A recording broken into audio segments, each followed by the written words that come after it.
लुधियाना के सुनील और उसकी बीवी रीटा एक अच्छे और संपन्न परिवार से ताल्लुक रखते थे। एक दिन रीटा की भाभी उसके घर आती है। रीटा, तुझे तो पता है तेरा भाई कुछ नहीं करता, ऊपर से 2 बच्चों की जिम्मेदारी, बेटी भी बड़ी हो गई है। तू तो बुआ है, कुछ मदद कर सकती है तो कर देना। कहाँ पैसे हैं भाभी, बस समझ लो किसी तरह हम लोग भी दिन काट रहे हैं। 2 ही तो कार है और मेरी बेटी भी बड़ी हो रही है। अब उसके लिए कार लेनी है तो 10 लाख का खर्चा तो लग ही जाएगा। तभी वहाँ सुनील आ जाता है। अरे शशि, क्या है, तू हमेशा पैसों के लिए परेशान क्यों रहती है? वैसे क्या जरूरत थी बेटी की शादी इतने बड़े घर में तय करने की? अरे पैसे नहीं थे तो ऐसे ही कर देती कहीं शादी। इतने बड़े होटल में क्यों कर रही है शादी? लेकिन यहाँ तो मामला शादी का है, डेट तय है। दरअसल तेरे भतीजे के पीएफ के पैसे आने हैं, पर उसमें देर हो रही है। जैसे ही पैसे आ जाएंगे मैं तेरे अकाउंट में डलवा दूंगी। ठीक है, हम लोग सोचकर बताएंगे। तभी वहाँ भतीजा आ जाता है। फूफा जी, आप लोग ही मदद कर सकते हैं, वरना तो कैसे काम होगा समझ में ही नहीं आ रहा। मैं वादा करता हूँ जैसे ही पैसे आ जाएंगे मैं आप लोगों को वापस कर दूंगा। हाँ भाई, ठीक है।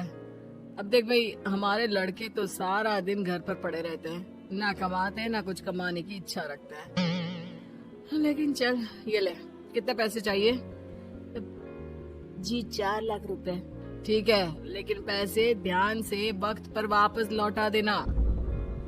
सुनील मुसीबत के वक्त बीवी के भतीजे की मदद तो कर देता है, लेकिन उन लोगों के जाने के बाद देख ले रीटा, तेरे मायके वालों ने मांगा तो दे दिया, वरना इन लोगों का मुझे कोई भरोसा नहीं है।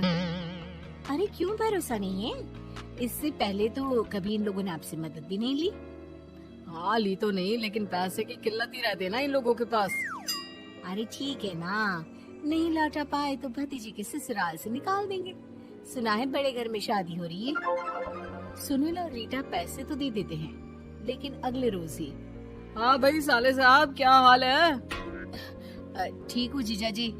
क्या बात है, सालों बाद आपका फोन, जरूर कोई बात होगी, बताइए ना।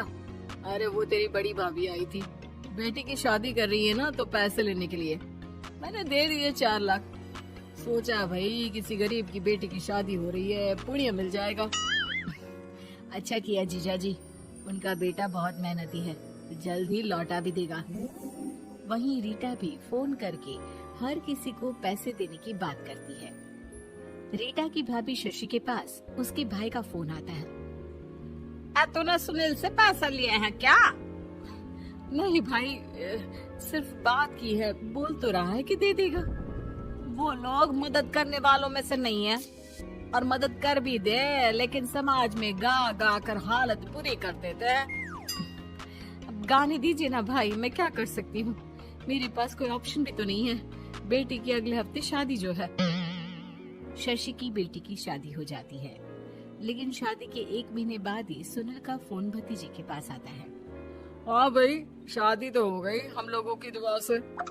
अब देख, ऐसा ही फायदा होता है पैसे वाले रिश्तेदार हो तो।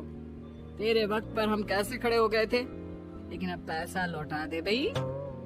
जी, मैंने पीएफ के लिए अप्लाई कर दिया था, उसकी नोटिफिकेशंस मैं आपको भी भेज देता हूँ। मुझे लगता है 10 दिन में पैसे आ जाना चाहिए।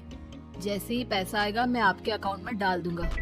और ना जी ना, कोई नोटिफिकेशन नहीं चाहिए, पैसा चाहिए, पैसा। ठीक है अंकल, बस 10 दिन का समय दे दीजिए।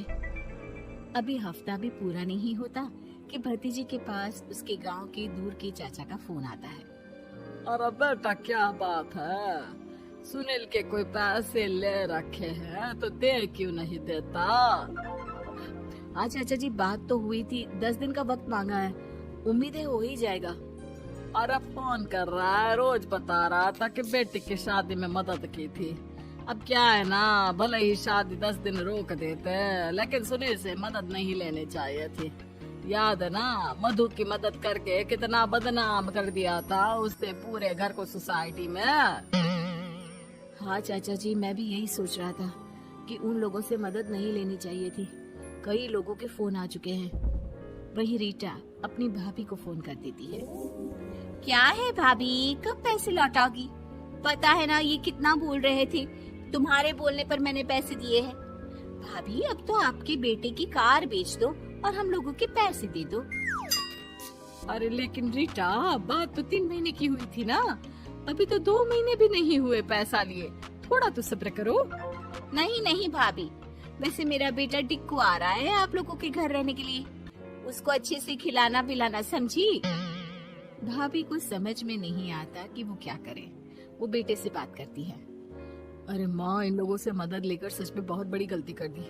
मुझे खुद समझ में नहीं आता कि कैसे इन लोगों के पैसे जल्द से जल्द दे दूं। तभी डोरबेल बजती है और रीटा का बेटा टिक्कू घर में आता है। आओ बेटा, मामी के घर पहली बार आए हो रहने? आप पापा बोल रहे थे कि आप लोग पैसे का ब्याज तो दे नहीं पाओगे, तो तब तक मैं यहीं रह लूं। और हाँ, मैं एसी के बिना नहीं सो पाता। आप लोग अपना देख लेना और पैसे जल्दी लौटा देना, क्योंकि मैं थोड़ा जल्दी जाना चाहता हूँ। रीटा का फोन शशि के पास आता है। भाभी, पैसे कब तक दोगे? बेटे की विदाई के बाद शशि के घर का माहौल बिल्कुल बदल जाता है। वो हर वक्त बेटे से उसके पीएफ के पैसे पूछती, और पीएफ यानी कि सरकारी का आजकल में पूरा 1 महीना और बीत जाता है। भाभी, मैं और ये अमेरिका जा रहे हैं, घूमने के लिए पैसों की बहुत जरूरत है।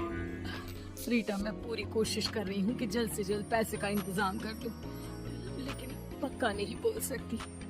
तभी सुनील का फोन भतीजे के पास आता है। देख माना 3 महीने की बात हुई थी पैसे लौटाने के लिए, लेकिन अभी मुझे पैसों की काफी जरूरत है। मैं अमेरिका जा रहा हूँ, तो पैसे मैंने किसी से ब्याज में पकड़ लिए हैं। तू हर महीने 4 लाख का 20,000 ब्याज डाल देना मेरे अकाउंट में। सुनील फोन रख देता है, लेकिन भतीजा काफी परेशान हो जाता है। वो ऑफिस से शाम को घर आता है कि माँ पूछती है, क्या हुआ बेटा? बेटा माँ को सारी बात बता देता है। माँ भगवान के सामने हाथ जोड़कर खड़ी हो जाती है और रोने लगती है कि तभी बेटे का मोबाइल पर मैसेज बजता है। माँ, पीएफ के पैसे आ गए हैं। और वो ऑनलाइन ही सुनील के पैसे वापस कर देता है। भला हो भगवान का।